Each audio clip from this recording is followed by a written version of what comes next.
Good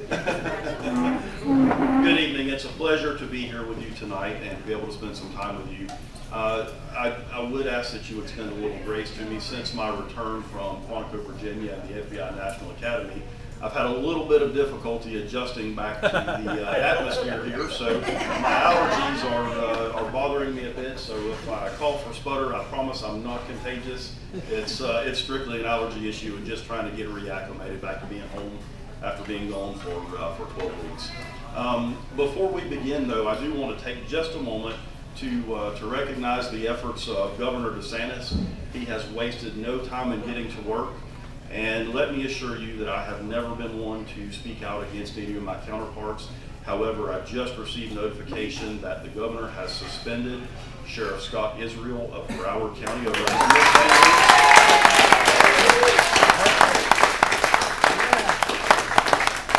his mishandling of the shooting at the Marjorie Stoneman Douglas School, and I'm very pleased to hear that personally. Folks, we can do this a number of ways, however you like.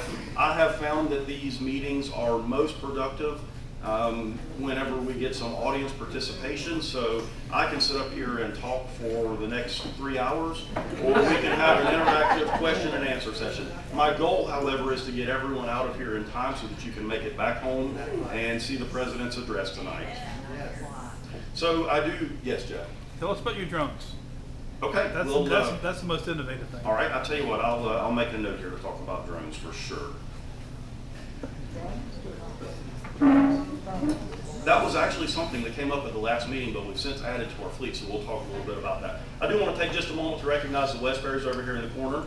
They are the proud parents of one of our newly hired deputy sheriffs, who we're very pleased to have.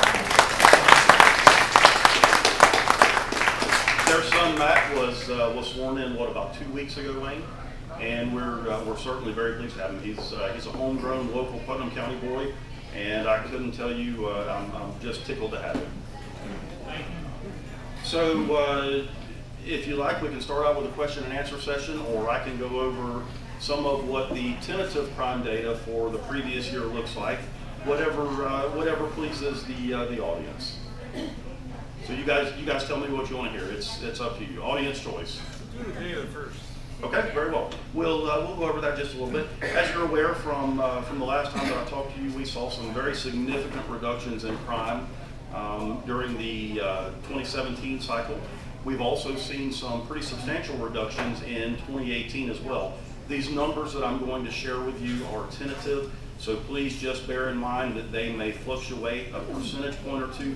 But before we go into that too much, and some of you may remember this from the last talk that I gave, whenever we're talking about UCR or Uniform Crime Reporting Data and statistics, we have to be very careful how we interpret those, because especially in a smaller jurisdiction like Putnam County,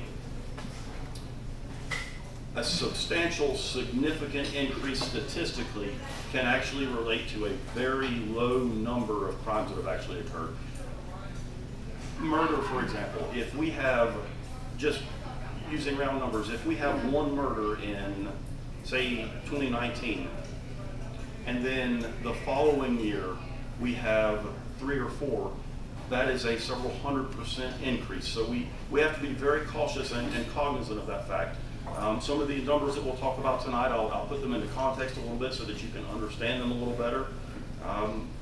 And I'll go over the numbers very briefly. I'm very pleased to tell you that in the year 2018, and again, just bearing in mind that these are all tentative numbers, we have seen a 23% reduction in violent crimes in the unincorporated areas of the county. That is a huge testament to not only the deputies on the street, but the corrections officers who are helping us track these offenders better and who are putting programs in place to help reduce our recidivism rate. So a huge shout out to not only our law enforcement deputies, but our corrections deputies as well, who work hand in hand together to ensure that we can make Putnam County a safer place. So about a 23% reduction in violent crimes. Now, just to put that in perspective, that number is actually under 100 crimes, true violent crimes, which would include homicide, armed robberies, aggravated battery, aggravated assault, aggravated stalking, and crimes of that nature, which would be a felony. For example, we don't count if someone, Joe Blow, gets into a bar fight and the aggressor gets arrested, that's not counted against us as far as true violent crimes are concerned. So, just like I said, again, to put it in perspective, we had under 100 violent crimes in the county this year. Actually, the total number, the tentative number is 92 in the unincorporated area. So we're very pleased about that. Something that is a bit of a mixed bag. We saw a very modest increase in property crimes this year. But it's worth pointing out that as far as property crimes are concerned, which are the majority of the crimes that we answer here in the county, we only saw 41 more crimes committed than the previous year, which equates to roughly about a 2 to maybe 2.5% increase. Something we're not proud of and that we're committed to working to drop that number down even further. And just to drill down on that just a bit more, the majority of those, I would dare say probably north of 70% of those were theft of items less than $50, typically from vehicles that are left unlocked. So if you don't take anything else home with you, please encourage all of your neighbors, your family members, and those that you care about to lock their vehicle. That is the single most preventative measure that you can take to ensure that you don't become the victim of a crime. And I'm guilty of it myself. I have to go out every night and check my own car personally and my wife's car, because we have a tendency sometimes to leave them unlocked. But I am committed in the new year to making certain that all of our vehicles are secured, and I would ask that each of you do the same. Hear that,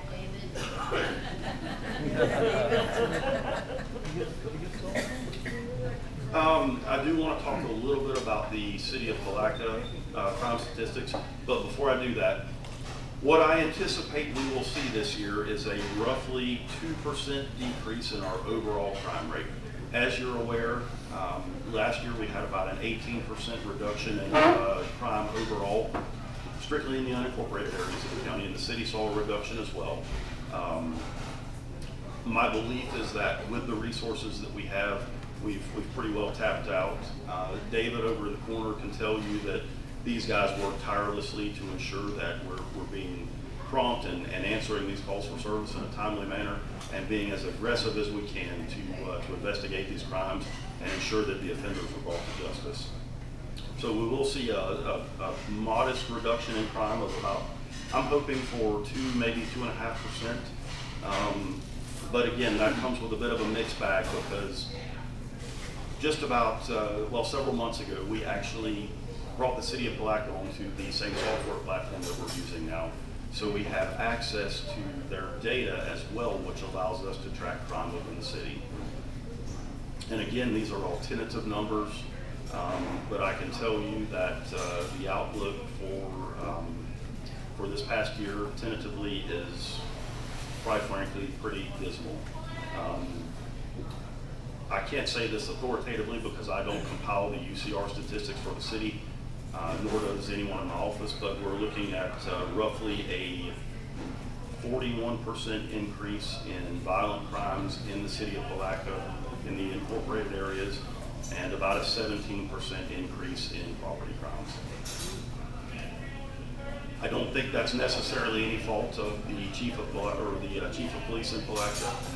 Over the last several months, there has been a power vacuum, if you will, and a number of senior leadership members at the Palatka Police Department have retired or gone on to other places, and I think that that is largely due to better pay and just some of them retiring out. But as a direct result of that, I think that, like I said, we're going to see a very substantial increase in the city, which will likely wash or perhaps even increase the county's crime rate overall. So that's the bad news. That's really all I have about crime statistics. While we're talking about it, if any of you have any questions regarding the statistics, I'll be more than happy to answer them. Larry, I think you have your hand up first. I was wondering about the, have any problem with illegal aliens committing violent crimes in Putnam County? So that's something that we do track, and we work very closely with Immigration and Customs Enforcement. The majority of the people that are committing crimes here are not illegal aliens. They're Putnam County residents and or transients that are bouncing back and forth. In fact, I jokingly told Mayor Peterson earlier, the last car chase that we had from Flagler County coming into Putnam, I called the sheriff there the very next day and I said, listen, if you can't get these thugs over there under control, we're going to build a wall at the county line. And you're going to pay for it. Yes, sir, back in the back. I don't know about your statistics, but are they broke down where like time of day? Yeah, so that's actually something that we look at very closely. David in the back is one of our district commanders, and we actually have a very powerful analytic software that we use that helps us identify those peak times so that we can concentrate our efforts in particular areas or hotspots, as we like to call them. Yes, ma'am. You know, honestly, it's all over the board. I'd say probably the biggest age bracket that are committing crimes are males between the ages of 18 and 25 or 30. And that's just shooting from the hip. Any other questions about crime statistics? Alex? Sheriff, can you maybe explain to them again, and just for my clarification, we don't patrol in the incorporated areas, correct? And explain to them that once the UCR stats are compiled, they're all, well, I'll let you explain it. Okay, so what Alex is talking about is our primary area of responsibility is the unincorporated areas of the county, because we have municipal police departments, Crescent City, Interlochen, Willaca, and the city of Palatka. So their primary area of concern is within those incorporated areas.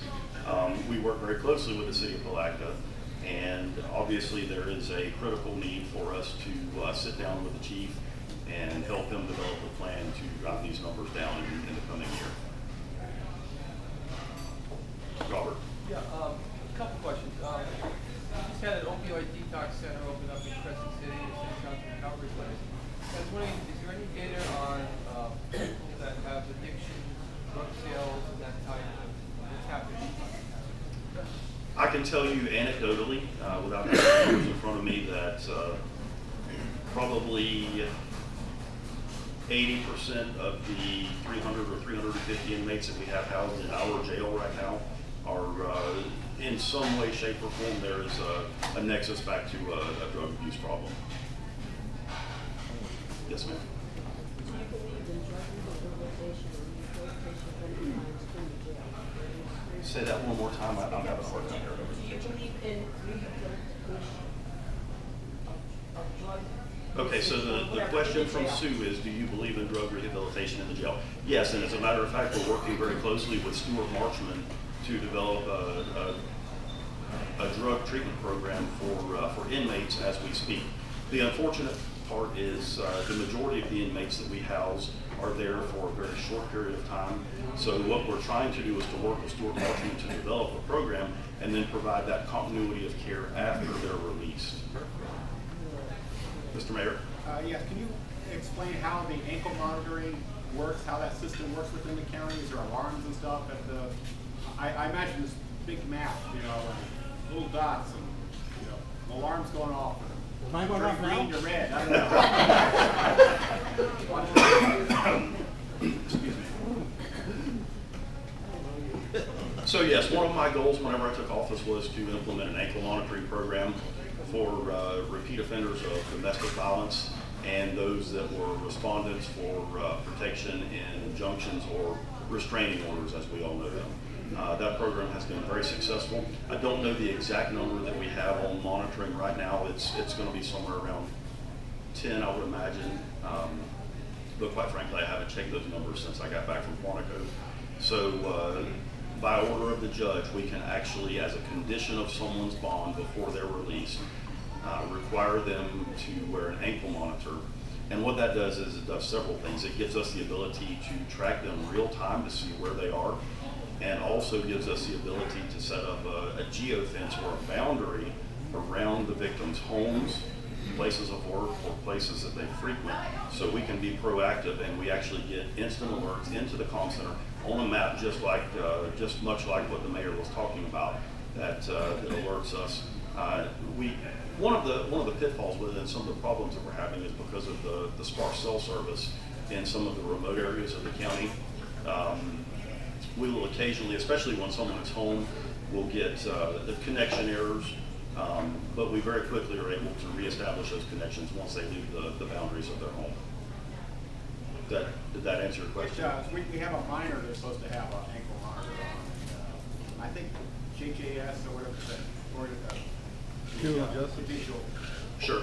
juvenile is supposed to have. So ankle monitoring for juveniles is something that we're exploring right now. It's still in its infancy. As a matter of fact, I was in contact with Judge Morris via email this afternoon to see if we can set up a program similar to what we have for the adults for some of our prolific juvenile offenders who are committing juveniles who are committing the majority of those crimes. Yes, sir. You spoke of hiring one great candidate. How do you find are you finding good candidates in Putnam County to hire? We do, but unfortunately I can tell you that over the last decade, we have seen enrollment numbers drop in the Criminal Justice Academy rather substantially, by maybe as much as 40%. So, law enforcement is, for some reason, one reason or another, not as attractive to the youth of today that it was 10, 15, 20 years ago, whenever David and I, or Alex and I, started our careers. What do you attribute that to, that drop? Say that. What do you attribute that drop to? Can it be the violence against police officers? I think there's a number of things. I don't think there's any one metric in specific that we can look at to measure that. I think, quite frankly, we're just dealing with a different generation with a different mindset than the rest of us. And just being candid with everyone, I think a lot of it has to do with the previous president's stance towards law enforcement. And I think that we have recovered from that significantly, but we're still seeing some of the after effects of it with our youth. Yes, ma'am. Do you think it involves them not passing the drug test? What's that? Do you think that getting people into the police academy, they can't pass the drug test? Well, that's not so much of a concern. We have a very stringent background process and screening that we put everyone through, and it requires a full and complete disclosure. We do hire people that have drug use in their backgrounds, but there has to be a substantial amount of time between their last drug use and the time that they are employed with us. Yes, sir, Dave. Sheriff, can you tell us about gang activity in the county? Are we inundated by gangs? Good question. To say that we are inundated by gangs, I can say unequivocally no. But again, that depends on what your definition of a gang is. I think there are some loosely organized groups of juveniles and young adults that are operating primarily within the, there's that frog, primarily within the city of Palatka. And again, that's something that we're going to work with the chief to help them address. But to say that we have a prolific gang problem, I can say unequivocally no. There are some that operate here. There may be a few gang members here and there that are affiliated with a gang or have a past affiliation with a gang, but I don't believe that it's a prolific problem. So yes, ma'am. Yes, we do. We actually have a very successful Explorers program. There's roughly, at any given time, 15 to 20 youth that are participating in the program. There are a significant portion of them that do. Some get in there and they find out that it's not what they thought it was or not what they expected, which is a good thing because it gives them an opportunity to see kind of what we do from a behind-the-scenes perspective. Yes, sir. What type of illegal drugs are you seeing in your Primarily, excuse me, primarily methamphetamine, the majority of which is being imported from Mexico right now. They make it on? So the precursors or the ingredients required to make methamphetamine are readily available, and there's no laws in Mexico that regulate the sale of them, much like there is here. Previously, whenever I worked in narcotics, we would see clan labs, and then that transitioned into what's called a one-pot method, which is basically where they just put all the ingredients into a Gatorade bottle, shake it up for a couple of hours, strain it through a coffee filter, and then get a finished product out of that. Those have largely gone by the wayside. In fact, I couldn't tell you the last time that our clan lab team was activated, because what they found is that this Mexican meth is of such high purity that they can import it, cut it with some type of adulterant, and double their product, increase their profit margin, and it's much more cheaper, and they can make it much more efficiently, and that's why the majority of it we're seeing coming across the border right now. As a matter of fact, if I'm sure most of you followed the news and saw the recent operation that we were involved in, that put a significant burden on the meth trade here in Putnam County, and quite frankly, those supply lines are fractured. I'm sure it's just a matter of time before we see a resurgence of it. But for now, knock on wood, methamphetamine is not nearly as prevalent of a problem as it was just a couple of months ago. Yes, sir. To me, continuing education is the key to progressing in any vocation you choose. Do you have any sort of training program set up for our deputies to continue their education on the clock or off the clock? As a matter of fact, we do. In fact, just a couple of months ago, we actually rolled out a new career development program, which is something that was unheard of previously in the history of the sheriff's office. And this is a comprehensive program that whenever a deputy first gets hired on with us, we assign them a mentor. They choose a particular track, whether their track is investigations, and they want to go into our drug advice unit, or perhaps persons crimes, or property crimes, or they can choose a track to stay in patrol and eventually promote up through the ranks. So that's something that we've just recently introduced. I have high hopes for it, and I think the program's going to be very successful. Robert? Yeah, it's funny, how are we doing on school hardening and our public schools? I mean, Dr. Cerency had that. Sure. Earlier. So the Guardian program, by all outward measures, has been very successful. We're actually in the middle of a training cycle with a new group of Guardians now to fill in some of the gaps, if you will, in coverage that we had. Currently, there is only one school that has a Guardian or does not have a Guardian. We have an additional youth resource deputy that we brought on this year that is providing coverage in the interim until we can get this second round of Guardians trained and deployed in the schools. How long is the training program? It varies. The training program is actually 144 hours. So with this class, so that we don't interrupt instructional time, we're actually hosting some night and some weekend classes to accommodate those school employees. Saw another hand up. Yes, ma'am. Did you have 3 or 4 new policemen hired? No, ma'am, we actually haven't increased our numbers. Now, we have just recently hired, with Wayne and Martha's son, I think we hired a total of 5 with them. And those were to replace pre-existing conditions that weren't filled. Yes, ma'am. Do you think the crime will go down with this new policeman? We certainly hope so. Yeah. Yes, sir. If so often we keep hearing that there's a school shooter or problem, well, that person has been on our radar. You know, they're known to us. You hear that over and over again. And this might be for your jurisdiction. Can you go talk to them? I mean, if there's some, can you go try and investigate that? Or just wait till something happens? Yes, we do. Unlike the systemic failure you saw down in Broward County with Marjorie Stoneman Douglas, we're very fortunate here. We have a great working relationship with the school board and our superintendent. We actually increased our, by reallocation of some positions, some of our school resource officers, so we have more of them available to provide coverage in addition to the guardians that we have now. So we also have 2 supervisors who split the county in half. Half of them, or one of them covers half the schools in the county, the other covers the other half.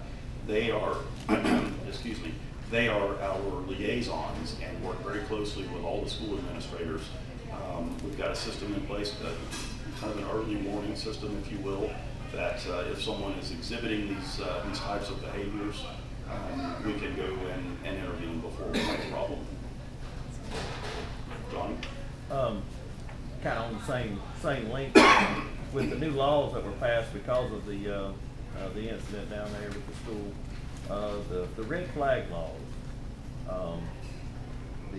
where you can, kind of preemptively take some weapons away from someone. How do you feel about how that's being implemented? I mean, there's pros for abuse in all kind of ways, but it just looks scary. Implemented in Putnam County or across the state? Well, I can see other states how it's been implemented already, but here we have, we also have did the bump stock get written in? Bump stocks are illegal now, so you've got to turn them in. I mean, how are you going to approach this?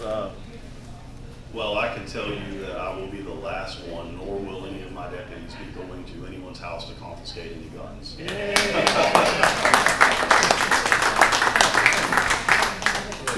To your point, though, and to answer your question, whenever they passed Senate Bill 7026, which was the Marjorie Stoneman Douglas School Safety Act, that was a comprehensive compromise bill. Some good things came out of, some bad things came out of. I am personally not a proponent of the risk protection orders, but I can tell you since the implementation of that law in Putnam County, we have served exactly 7 risk protection orders. That's an incredibly low number considering that there's 74,000 people in the county. We have a very stringent vetting process that we go through that includes my legal counsel, who's seated to your right there, and then a comprehensive review with him, the state attorney's office, and the judge before we ever endeavor to go down that road. Yeah, I know there's more than just you involved in it. There's a lot going on, but we're a little bit more familiar with our own kind around here, and I can understand a larger city being a little bit different, but it's scary to think and to see what's already gone on with that. It certainly is. I think what you will see in the next legislative session and in sessions to come, I think that you will see some pretty significant and hopefully sweeping changes I to expect to see it after I've talked to a few of the candidates that I've supported. Sure. And they got a reaming for the last time they did. Sure. So, like I said, there were some good things that came out of Senate Bill 7026, and then some not so good things too. But I think that we will see some significant reform with regard to that in the coming legislative sessions. Any other questions? Yes, sir. As concerned citizens, what are some of the things that we could do to help you do your job better? Honestly, you are our biggest advocates. What we ask from you is that you are our eyes and ears. I know it sounds corny or cliche, but if you see something, say something. We live in a society of complacency now. People are hesitant for whatever reason to call in and report suspicious activity to us. Whether they're of the mistaken belief that someone else might do it or that it's their responsibility. We just ask that you're proactive, and if you see something that alarms you, it might alarm us as well. It might be that it's nothing, but we're happy to go out there, investigate, see what it is, and then thoroughly vet the problem. Yes, sir. How's the PSA program coming along? Is it expanding? It's actually doing exceptionally well. We're hurting for volunteers right now, but Some of the volunteers we have are really rock stars and really do a lot to augment our law enforcement efforts. Yes, sir. Yes, sir. Okay, so that's our public service assistants. Those are the little Nissan trucks and formerly the little Jeep Liberties that you saw riding around. If you're interested in that program, we'd certainly be more than willing to welcome you. If you'll call the sheriff's office and talk to Tammy McEnroe, she can get you taken care of. There you go. Any other questions? Yes, sir. You alluded to it a minute ago when we were talking about the gangs, and you're talking about in the city of Palatka. For lack of a better example, Chubby Stacks, and is there a culture that's moving in? It just feels like we have a shift in cultures in the city, not in the unincorporated areas. Is that a feeling or is that a fact? I think there has been a shift in culture. I'm not sure how deep that runs, to be quite honest with you. That would take a pretty thorough analysis of some of the city's crime statistics and a comprehensive study for us to be able to make that determination. So I can't sit here and tell you just how pervasive the problem is without really digging into it and doing some research. Any other questions? No, you did. The use of some federal grant money to purchase another drone to augment our fleet that we have now. We currently have one fully equipped drone. When I say drone, we're talking about a very robust platform that has a very powerful zoom camera and also an infrared camera that allows us to use this emergent technology to locate and apprehend not only criminal suspects, but more importantly, missing children and adult Alzheimer's patients or those with dementia. So hats off to Commissioner Rawls and the rest of the commissioners for supporting that endeavor. That will augment our fleet and will actually give us the ability to deploy 2 fully equipped drones, just like the first one that we purchased, in the field so that we have more resources available. Any missiles on them? There is no missile. That's coming in the next requisition. That's coming in the next requisition. So what we saw whenever I took office was that we had a legitimate need for some type of an air asset. But being the fiscal conservative that I am, I knew that our county couldn't sustain a traditional air unit or air asset because of the cost associated with operating those types of platforms and the maintenance costs associated with it. So we got innovative. We used some forfeiture dollars and some grant money and bought our first drone. It's been a huge success, and I look forward to expanding the program. That's I see they got them flying sea dudes now. Y'all be doing